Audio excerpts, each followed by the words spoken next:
Hello and welcome! Silrace here with Mechwarrior Online. I finally got around to building this thing. Jagermech DD variant with the 5 AC2s.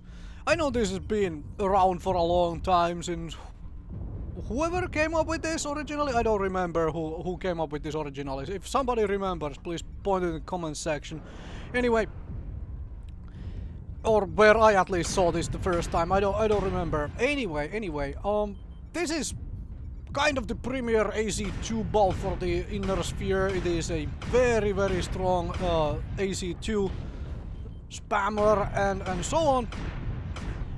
And it makes a very good fire spot mech with a whole heck of a lot of damage potential in it. Of course, it is running an XL engine, which means that it is not quite as sturdy as you would like.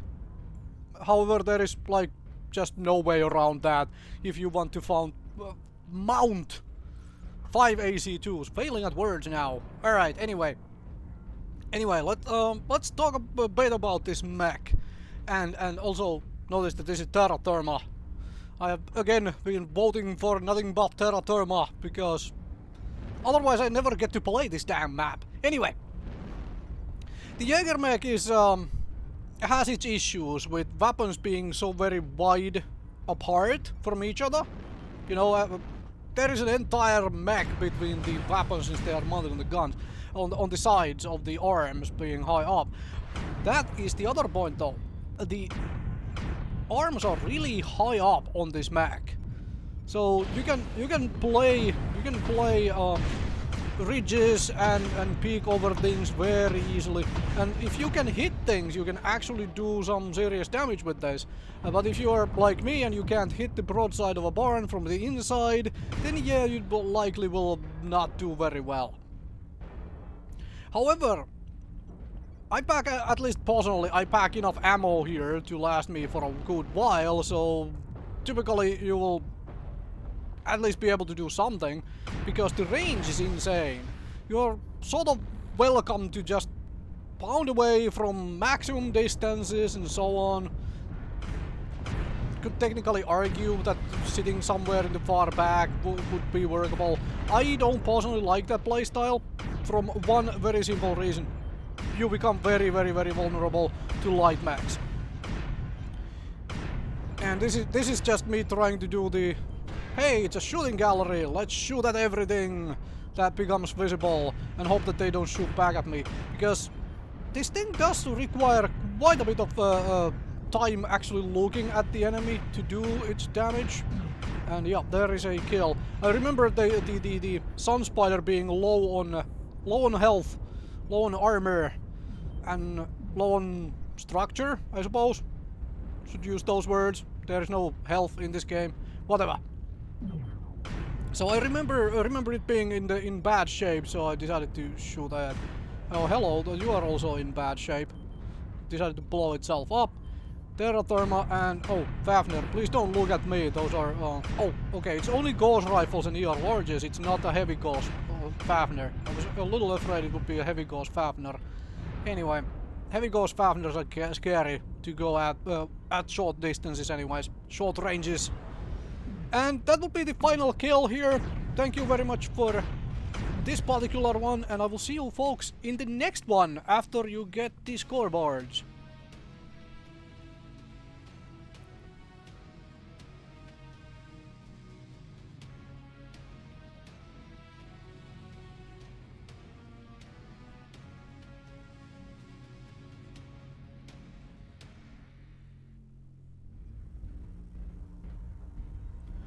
So yeah, this mech, if you can find yourself in a position where you can just unload volley after volley after volley without nobody shooting back at you, essentially.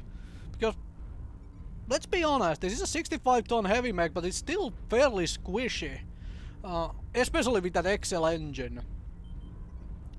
So, if you can find yourself in that sort of a position, like I had at the end of the Terra Therma there, where nobody's shooting at me, nobody's focusing me, I can just pour out the shots, you can do a whole heck of a lot of damage. Problem is being aware enough of how the map is going to play out, how the map functions, and knowing the maps well enough to actually get yourself in that position in a pickup game, in quick play matches like this. So that is obviously the challenge for this particular build. But if and when you find yourself in those positions, you can definitely do a whole heck of a lot of work. And this is lasers went all over the place, so I'm happy with that trade overall. Although it is 20 tonners heavier than me, but it's right now running away. So let's see if we can do this. Hello. Okay. Well, I didn't get to do too much there, unfortunately, but that's just how it goes sometimes. But I have an Atlas to follow around, and everybody is gonna shoot the Atlas, and of course we are leading by 3 kills at this point. Teammates are doing good work here, and so forth. So yeah, let's do some work here. I'm trying to hit a light mech when I honestly should have just gone for the skin grab right away to realize it is the bigger threat and a bigger target for me to shoot at. Easier target to deal damage to as well. So I will just... There is that positioning I sort of mentioned. These things are not shooting at me, they are focused on somebody else, and I have absolutely free reign to pour out those AC2 shells. That's the position you need to get to if you really want to be successful with this mech, if you want to deal a whole lot of damage with it from game to game. And that's me absolutely just failing to kill that Raven. I should have had that Raven. I was going for the torsos instead of the legs on the Raven, purely because I was sure I got the kill, and then I failed to get the kill. So there is that. The nice thing about 5AC2s is that they really don't generate a whole heck of a lot of heat, and that guy just basically walked right into me. And this would be the final kill. Thank you very much for watching. I will see you folks next time with more Mechwarrior Online.